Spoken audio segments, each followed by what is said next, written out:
আসসালামু আলাইকুম ভিউয়ার্স, আজকে হচ্ছে 4 সেপ্টেম্বর। তো 4 সেপ্টেম্বরে এক্সএমপিআরের স্টকস এক্সচেঞ্জ কার্ডগুলো কী কী আসছে আমরা দেখে নেব। ফার্স্ট অফ অল সিটিতে ক্লিক করে দেবো। সিটিতে ক্লিক করে দেওয়ার পর ইনভেস্টমেন্টে ক্লিক করে দেবো। দেন এখানে 4টে লক করা আছে, আমরা এখান থেকে ভালো মানের একটা প্রফিট আনার চেষ্টা করবো এবং এখানে আনলক করে নেব।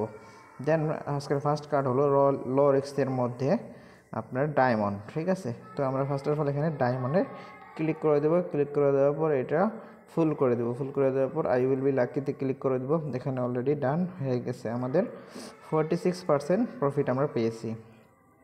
দেন আমরা চলে যাব দ্বিতীয় কার্ডে। তো আজকের দ্বিতীয় কার্ড হলো আর্টিফিশিয়াল ইন্টেলিজেন্ট। এটাতে ক্লিক করে দেওয়ার পর বাড়িয়ে দেবো। বাড়িয়ে দেওয়ার পর আই উইল বি লাকিতে ক্লিক করে দেবো। দেন দেখেন এখানে 89% আমরা প্রফিট পেয়ে গেছি। দেন আজকের লাস্ট এবং থার্ড কার্ড হলো, তো ভিডিওটি ভালো লেগে থাকলে অবশ্যই একটি লাইক করে দিবেন এবং কমেন্টে জানিয়ে দিবেন আপনাদের কাছে ভিডিওটি কেমন লেগেছে। আজকের থার্ড কার্ড হলো ইউনিয়ন ব্রিডিং। তো এটাতে ক্লিক করে দেওয়ার পর বাড়িয়ে দেবো। বাড়িয়ে দেওয়ার পর আই উইল বি লাকিতে ক্লিক করে দেবো। দেন অলরেডি ডান হয়ে গেছে। নিয়মিত এক্সএমপিআরের daily combo riddles of the day এবং রিভিউস অফ দ্য ডের ভিডিও পেতে চ্যানেলটি মাস্ট বি সাবস্ক্রাইব করে রাখুন।